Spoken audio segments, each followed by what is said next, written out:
Salve, olha, seja bem-vindo aqui ao Ponto Final.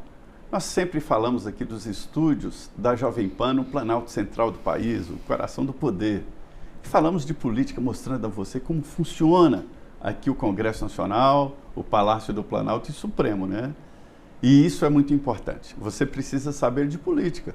Política define a sua vida, a casa que você mora, a sua segurança, né? E o seu futuro. É por isso que falamos diretamente daqui da capital federal. Hoje a nossa conversa é com o deputado Capitão Alden, famoso na Bahia e tem feito um debate muito importante aqui sobre segurança pública. Deputado, eu queria te agradecer por estar aqui nos estúdios da Jovem Pan, né? Uma semana muito complexa politicamente. Muito obrigado.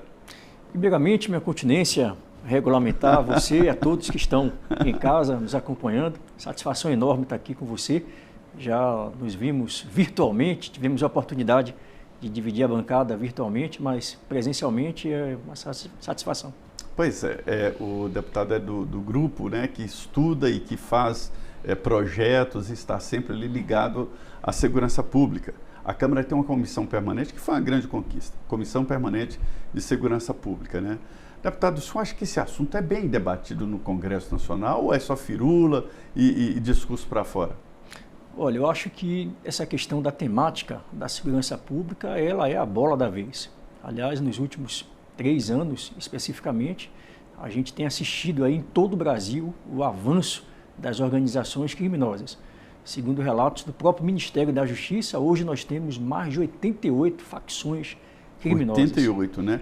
E elas se combinam, né? Em determinados lugares. Há uma conexão muito forte. Algumas são adversárias, né? Dos estados, né? A Bahia, por exemplo, só para você ter uma ideia, em 2012 eu havia lançado uma cartilha Tatuagem Desvendando Segredos. Em 2012 eu havia feito um levantamento das principais facções do país, inicialmente no meu estado. Nós tínhamos apenas 5 organizações criminosas. Hoje, de 2012 para cá, nós já temos 22 facções criminosas, atuando em todos os 417 estados do nosso grande estado. Então isso mostra, infelizmente, como essas organizações vêm se ramificando em todo o país por conta da ausência do Estado, por conta de uma ausência de uma política de segurança pública que faça o devido enfrentamento com relação a isso. Então, essa pauta no Congresso Nacional, na verdade, ela é uma pauta que é de todos nós, todos os municípios, todas as pesquisas que são feitas hoje, seja por institutos de pesquisa, pelas principais redes de comunicação, apontam que segurança pública é o calo número 1, é a preocupação número 1 do cidadão brasileiro. Então, obviamente, a casa, né, o legislativo brasileiro, como ele é a caixa de ressonância da população brasileira, tem que ter uma resposta, né? Tem que ter uma resposta. Como nasce uma organização criminosa? Como é que ali essa origem, essas 5 eram só da Bahia ou foram importadas? Muita gente diz, olha, quando o Rio de Janeiro atacou as facções, elas se espalharam e tal. Mas como é que nasce uma facção? Olha, nós tivemos, assim, não é tão simples de se explicar a expansão das facções criminosas, mas a gente tem alguns indícios que podem demonstrar o porquê e de que forma as organizações criminosas se espalharam tanto e com tanta rapidez no país. Primeiro ponto, havia um entendimento equivocado de que o importante era pegar lideranças de facções criminosas dos estados e separá-los. E aí a ideia, mandar para São Paulo, mandar para o Rio, mandar para Brasília, Então a ideia era descentralizar os comandos naqueles estados, daquelas organizações criminosas, e o governo, em um determinado momento, o próprio governo do estado pedia, através de convênio, através de parceria, que aquelas lideranças fossem encaminhadas para outros presídios em outros estados, na tentativa de minar a liderança naquele estado. O que aconteceu? Essas lideranças se espalharam, eles terminaram se ramificando com outras facções, se moldando aquela realidade, e tudo isso fez com que houvesse um intercâmbio. Foi muito similar o que aconteceu com a Falange Vermelha na Contra-Revolução Militar. Né, da Falange Vermelha. E eles surgiram no presídio, juntamente com presos políticos. Para organizar, então, essas para reivindicar interações direitos, né?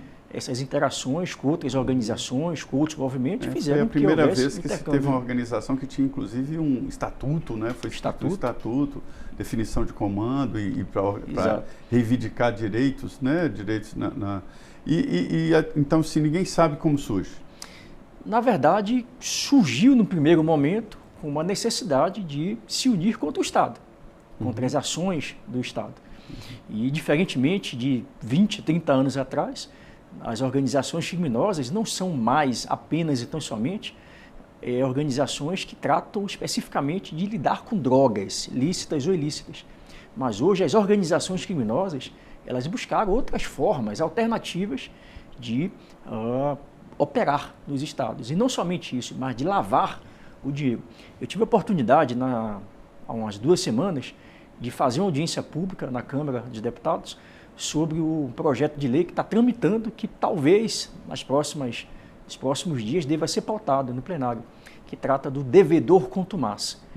E esse projeto do devedor contumaz, só para você ter uma ideia, ela está intimamente ligada às organizações criminosas, porque são aproximadamente 1.200 empresas ou CNPJs de fachada, são CNPJs laranjas, que utilizam-se de laranjas para lavar dinheiro. São postos. São empresas que já nascem com o intuito de não pagar impostos e lavar dinheiro. De lavar dinheiro.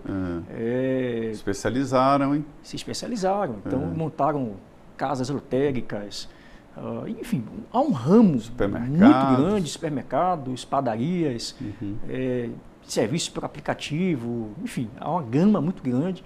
Então, não é à toa que o PCC, por exemplo, segundo a ONU, é a 8ª instituição criminosa, por assim dizer, a 8ª organização criminosa que mais faturou no último ano. Então, especula-se que ela tem algo em torno de 50 bilhões de reais em movimentos. Então, é muito forte. Nenhuma empresa séria, legalizada, opera tanto dinheiro quanto o PCC. E o mais grave não é somente o PCC. Estamos falando em uma possível interação, uma possível conexão com várias organizações criminosas. Mas o próprio PCC, segundo relatórios da Polícia Federal, já tem ramificação com a Yakuza japonesa, com a máfia russa, com a máfia chinesa, a máfia israelense. Então você tem uma série de organizações internacionais que estão atuando no Brasil via PCC. Por que os Estados Unidos da América recentemente tiveram uma preocupação forte de dizer, olha, o governo brasileiro equipare as facções a organizações criminosas. Por que isso? E ao terrorismo. Por que isso? Porque já temos notícias de brasileiros liderando gangues nos Estados Unidos. Tem uma gangue chamada Los Zetas, a gente conhece muito como os coiotes, que atuam na fronteira do México, Estados Unidos. Hoje, o segundo homem que comanda essa gangue, Los Zetas, que tem uma atuação similar ao MS-13, Salva Maratuccia, é uma organização violentíssima e é um brasileiro que hoje está na segunda linha de comando dessa organização. Ou seja, são organizações que estão tendo relacionamentos tanto a nível nacional quanto internacional. Isso é muito perigoso. Na minha cartilha, por exemplo, eu percebi um universo de códigos, de símbolos, de imagens ostentada por algumas organizações que são símbolos que eu encontro nos Estados Unidos, em El Salvador. Eu estive em El Salvador há 1 ano e meio aproximadamente, visitamos o CECOT, que é o Centro de Confinamento para Terroristas, e muitas das imagens que nós encontramos no Brasil, eu encontrei lá. Índia, palhaço, coringa. Então, nós vamos falar, eu achei muito interessante essa sua cartilha, nós vamos falar daqui a pouco sobre ela, né, sobre o significado das tatuagens, né, que o deputado fez questão de pesquisar e elaborou uma cartilha que rodou o mundo inteiro, essa cartilha. Mas eu queria perguntar para o senhor, aí o senhor está descrevendo uma organização muito bem feita, muito bem, bem no sentido de organizada, não que seria do bem, seria que é do mal, né? E a polícia, deputado, como é que está? Olha, hoje, infelizmente, nós não temos uma política de segurança pública nacional voltada para combater o crime e a violência. O que nós temos hoje é um bando de governadores que atuam sem coordenação, sem integração, adotando a política da sua cabeça.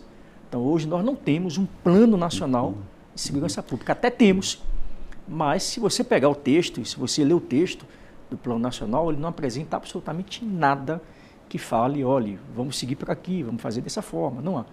São textos soltos, com números soltos, mas que são incapazes de estabelecer uma coordenação unificada, integrada, não somente entre as polícias, entre as agências de inteligência, mas os bancos, as instituições financeiras, o Banco Central. Então, o crime organizado não é mais o traficante que fica ali na boca. Não, são organizações muito bem montadas, muito bem pensadas, muito bem estruturadas, que hoje estão inseridas em vários níveis de poder. Poder legislativo, poder judiciário, poder executivo. Você tem hoje prefeitos, deputados federais, deputados estaduais sendo eleitos, financiados pelo crime organizado, juízes, magistrados, policiais. Então, existe um grande movimento no sentido de cada vez mais criar um poder paralelo. Então, isso dificulta... Mas e a polícia? Bom, a polícia, por exemplo, vou dar um exemplo do meu estado, e isso se reflete a todos os demais. Eu estou na Polícia Militar há 24 anos. Quando eu entrei na Polícia Militar, há 23 anos aproximadamente, nós tínhamos 30 mil homens de efetivo. Hoje, 23 anos, quase 24 anos depois, eu continuo com o mesmo efetivo. A população aumentou. A criminalidade e a polícia também não conseguiu acompanhar essa evolução populacional. Vamos dar. Hoje a Bahia, nesses quase 20 anos do PT comandando aquele estado, já temos mais de 110 mil assassinatos nos últimos 20 anos. Hoje é o estado... A Bahia hoje é um estado violento. Mais violento do Brasil, por 10 anos consecutivos. Anuário da Violência... Qual a cidade mais violenta lá na Bahia? Olha, hoje as 10 cidades mais violentas do Brasil se encontram na Bahia. Salvador lidera com índice de assassinato, depois segue Jequié, Itabuna, tem uma série de cidades que são ali na região metropolitana e algumas cidades do interior. Mas hoje, das 10 cidades mais violentas do Brasil, elas se encontram na Bahia. Hoje a Bahia lidera o número de facções criminosas. Do total de 84 facções criminosas no Brasil, a Bahia possui 22 facções criminosas. Por que eu estou trazendo isso? Já falei do efetivo da Polícia Militar. Efetivo da Polícia Civil, são 5.700 homens para todo o estado. Um estado onde você tem aí 14 milhões de habitantes, 417 municípios. Qual é o retrato? Em 200 municípios não existe Polícia Civil, sequer um único agente. Em mais de 100 municípios não existem delegados. Você tem o Tribunal de Justiça mais lento e mais caro do Brasil. Você possui hoje uma estrutura de justiça e segurança pública que não consegue atender essa demanda. Então, e esse é um retrato do Brasil? Esse é um raio-x do Brasil. Bahia, por exemplo, ela só elucida 14% dos homicídios. A média brasileira, 30% a 35% de homicídios elucidados. Né? Muito baixa. Então, e mesmo assim a Bahia ainda é pior. A Bahia consegue ser pior em elucidação de homicídios. Eu acho que essa história aqui do Congresso, sempre que acontece algo grave, aumenta a pena, eu acho que... Não resolve por si só. Não resolve. O que resolve é a falta de punição, a impunidade incentiva, né? Eu citei o exemplo da Bahia, quando eu citei Polícia Civil, Polícia Militar, Poder Judiciário, Ministério Público. Veja, eu citei os principais órgãos de justiça e segurança pública. Se elas não funcionam adequadamente, se elas não têm estrutura para funcionar adequadamente, você não tem como manter uma política de segurança pública. Sim, Quanto mais eu prender, eu não tenho onde colocar preso. Hoje eu tenho 12 mil presos nos diversos sistemas, unidades prisionais do Estado, e ainda assim superlotados. Falta espaço, né? Eu tenho 1.200 policiais penais para poder fazer essa vigilância. Então, acho que grande parte do problema do Brasil é você, primeiro, dar estrutura para que as polícias possam funcionar. Primeiro ponto. Segundo ponto, respaldo para que esse policial possa atuar. Eu abro o jornal todos os dias e vejo uma quantidade de operações policiais, de ocorrências policiais exitosas que são anuladas pelo Poder Judiciário, porque eles alegam que aquela ocorrência, que aquela ação policial não obedeceu os chamados critérios da fundada suspeita. Fundada suspeita. Hoje o Poder Judiciário estabelece que mais o que não é fundada suspeita do que o que é fundada suspeita. Ou seja, eu não posso abordar baseado em raça, cor, sexo, gênero, posição sexual. Então, hoje eu tenho mais situações que não se enquadram do que é fundada suspeita, do que dizer o que é fundada suspeita. Tinha que dar autonomia para o policial, né? Eu vejo, deputado, por exemplo, quando o combate à violência segurança pública depende do policial, é porque tudo já falhou lá atrás, que é preciso uma prevenção, é preciso degraus. Então, quando o policial tem que atuar, é porque já falhou tudo, né? E a gente vê, por exemplo, aqui a PEC da segurança pública, a lei antifacção, esse grande debate no Congresso Nacional contra a violência e contra a facção. Não vejo nada valorizando o policial, não vejo nada melhorando um piso nacional da segurança pública, eu não vejo nada dando autonomia para a polícia. Houve uma frase fantástica. Sim. O bandido tem medo do policial. O bandido não tem medo do promotor, não tem medo do juiz, não tem medo da justiça, não tem medo de nada. Ele tem medo do policial. E o policial tem medo de quem? Da justiça. Da justiça. De ser condenado, perder a farda, perder a liberdade, perder seus direitos. É incrível.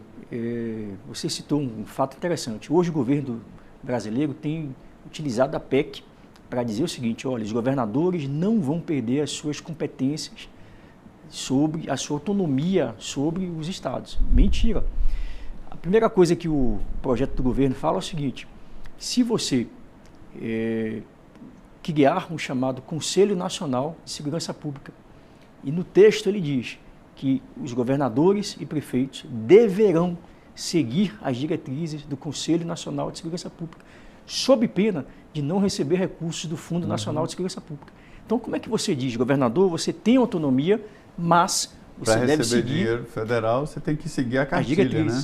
E que mas diretrizes... isso vai ser modificado. O senhor é da comissão especial, da comissão, né? O Mendonça já retirou, já sinalizou ontem. Já fez um novo projeto. Mas é preciso aprovar essa emenda, né? Sim. Modificada e tal, mas precisa. Ela certamente será votada na comissão e nesse propósito de resgatar a autonomia, manter a autonomia dos governadores, é o ponto inegociável. E principalmente da polícia. Eu queria explorar um pouco, deputada, essa sua cartilha.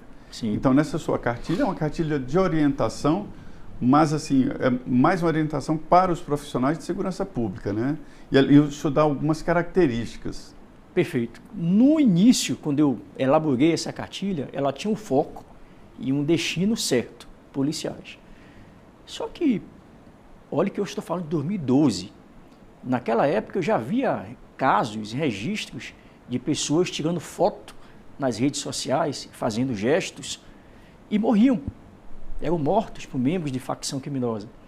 Eu via pessoas comentando que eu não poderia entrar com determinada roupa ou determinada marca de roupa, que eu terminava sendo morto ou admoestado por um traficante daquela localidade. Então, tudo isso, esses relatos de pessoas da comunidade, tatuagens. E aí eu aproveito o ensejo para dizer que esse trabalho, ele foi um trabalho técnico, foi um trabalho científico, não tem interesse algum, nem tinha e nem tenho, de discriminar pessoas que possuem tatuagens. Não tenho tatuagens, não tenho absolutamente nada contra quem tem hoje quase tatuagens. Todos têm, né? Mas é um símbolo, alguns símbolos. Mas eu apenas demonstrei que alguns símbolos, elas podem ter associação criminosa. Inclusive, não só com organizações criminosas, mas tipos penais. Então é muito comum na cartilha, se você for observar, você vai encontrar lá tatuagens 157, associado a roubo do Código Penal, artigo 121, associado a homicídio, matar alguém.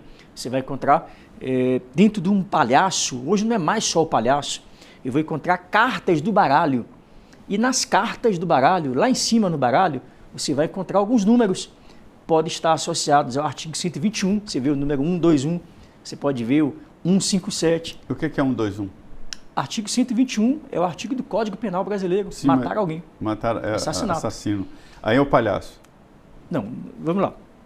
Estou dizendo que numa imagem do palhaço, aí se tivesse a imagem aqui era melhor. Se tivesse uma imagem do palhaço, você vai ver que junto com o palhaço, que normalmente é associado ou a matador de policial ou aquele que pratica roubo, assalto à mão armada. Mas junto com o palhaço, eu vou ver embaixo, muitas vezes, cartas do baralho, que é o artigo. Exatamente. Eu vou ver bola de bilhar, sinuca, com o número 8, que é chamado número bola da morte. No mundo todo é reconhecido como símbolo da morte, associado a facções criminosas. Você vai encontrar, por exemplo, cartas do baralho, As, a letra A, 5 e 7. Esse A é a primeira letra do alfabeto. Por exemplo, 1533, PCC. Por que 1533 o PCC é identificado? 15 é a 15ª posição na letra no alfabeto brasileiro. 15ª letra, 15ª posição, a letra P. 3, ABC. Então, 1533, PCC. Tem outra facção lá na Bahia chamada CP, que é Comando da Paz. Então, CP. Letra C, número 3. P, número 15, 315. Então, você vai ver muito essas pichações no Brasil inteiro. Uma espada é o quê? Olha, essas imagens que eu identifiquei na cartilha são aquelas imagens mais recorrentes utilizadas por indivíduos que foram presos em flagrante delito, que tinham históricos criminais. Então, nem todas as imagens, por exemplo, eu não identifiquei no universo criminal a espada. Identifiquei a carpa, que é aquele peixe oriental, ela pode vir para cima ou para baixo, tem um significado. Eu identifiquei... A carpa é o quê? A carpa, ela pode estar associada a tráfico de drogas. Se ela vem para cima ou para baixo, ela tem um significado. E às vezes a carpa, ela vem junto com um dragão, porque na história, no Oriente, a carpa é um objeto, é um animal reconhecido, idolatrado, especialmente praticante de artes marciais. Então, às vezes, você encontra essa carpa em volta de um dragão, ou às vezes um dragão, porque a história diz que a carpa, em um determinado momento, onde ela busca ali se reproduzir, ela percorre longos trechos até chegar a uma área própria para a reprodução. Muitas delas morrem no caminho. Aquelas que conseguem chegar nesse local para reprodução, elas podem se transformar em um dragão. Como recompensa. Então, o bandido, quando usa a carpa, ele quer dizer isso, que ele vai ter sucesso, ele vai desenvolver na carreira do crime. Então, tem às vezes essa significação. Eu sei que o senhor foi em El Salvador, aliás, um grupo grande de parlamentares já foi em El Salvador. Sim. E lá eles usaram esse método das tatuagens para prender. Saiu prendendo. Quem tinha lágrimas, cada lágrima era um assassinato. Um assassinato, saiu prendendo todo mundo. Prendeu muita gente. Muita gente. Por que isso? E misturou todo mundo lá. E olha que lá é interessante. Eles criaram uma lei chamada Lei Anti-Maras. Maras significa gangue. Então, o que diz essa lei lá que foi aprovada? Todo e qualquer indivíduo que fosse flagrado na rua com imagens próprias de gangues, em especial MS-13 e outras tantas gangues, eles eram automaticamente presos. Existe não sei se vocês sabem, mas existe uma prisão para averiguação, que nós fazemos muito, mas juridicamente não existe. Você não pode prender para averiguar. Isso não é permitido. Mas lá, eles criaram uma espécie de prisão para averiguação em lei, onde todo qualquer indivíduo flagrado com tatuagens específicas de gangues eram conduzidos para a delegacia, mas é porque lá, sujeitos a violência chegou a um ponto tal... Mas não é só isso. Era violência muito alta e precisava de uma ação muito Mas não é só isso. Essas imagens que eles carregam, existe um ritual de iniciação. A tatuagem que eles carregam do MS-13, por exemplo, não é qualquer um que chega lá e bota tatuagem. Ele passa por um ritual de iniciação. E cada preso que tivesse uma imagem do MS-13, para ele receber o direito de usar e de ser aceito pela gangue, ele tinha que matar ou um policial ou um rival. E ele tinha que registrar na filmagem, gravar, tirar foto, isso mostrando... Isso lá em El Salvador? Em El Salvador. Certo. Ou seja, então, pelo simples fato dele ter uma tatuagem, no mínimo, o homicídio ele já tinha. Porque para ele ser aceito pela organização, tinha que matar. Então, ele tinha que filmar, mandar para o líder. Então, por esse motivo que a polícia lá... E como é que o senhor viu as prisões lá? O senhor visitou lá? Visitamos o interior da prisão. E realmente, um ambiente que eu nunca imaginava estar. Controle 100%, em frente a cada cela. Não, zero possibilidade de fuga, zero possibilidade de confronto. O deputado me disse que eles falam, não, estou aqui porque mereço. Muitos deles reconhecem, né, os crimes que cometeram. Aí o senhor visitou lá? Visitamos, entramos nas celas, acompanhamos toda uma rotina, passamos o dia inteiro praticamente. E o cheiro característico de presídio aqui do Brasil, você não sentia lá. Tudo limpo. Tamanha limpeza que era do ambiente. Então, eles são obrigados a limpar. Horário para acordar, horário para dormir, horário para desligar a luz. Não tinha conforto, não tinha colchão. Só quem tinha colchão eram aqueles que tinham receita médica, alguma doença, alguma situação médica, tinha direito a colchão. Dorme no cimento? Saída temporário, como? Dorme no cimento? Dorme no cimento. São camas beliche, e todos eles dormem no cimento. Só que dormem em colchão, trabalham.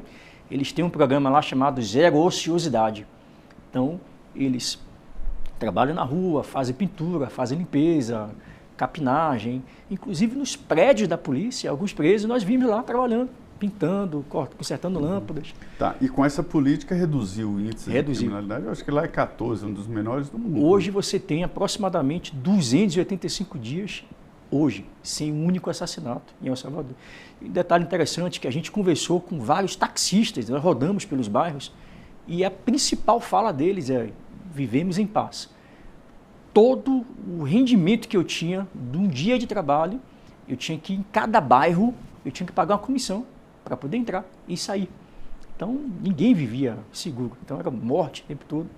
Então, nós conhecemos, visitamos o Ministério da Defesa, as Forças Armadas, conhecemos como é que foi feito o processo legislativo.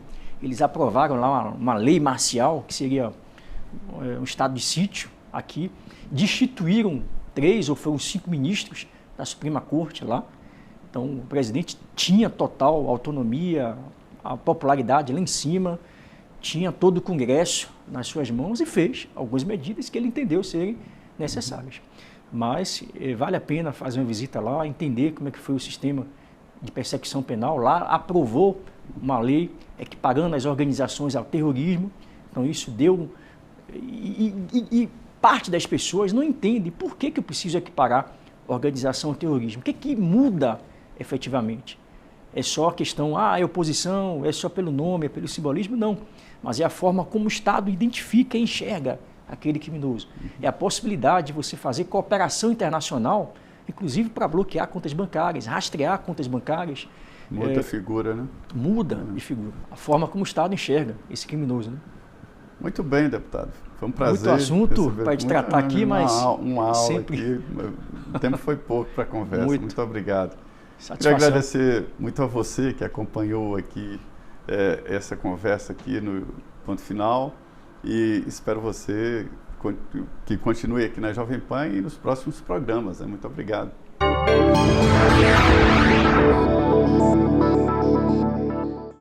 A opinião dos nossos comentaristas não reflete necessariamente a opinião do Grupo Jovem Pan de Comunicação. Realização Jovem Pan.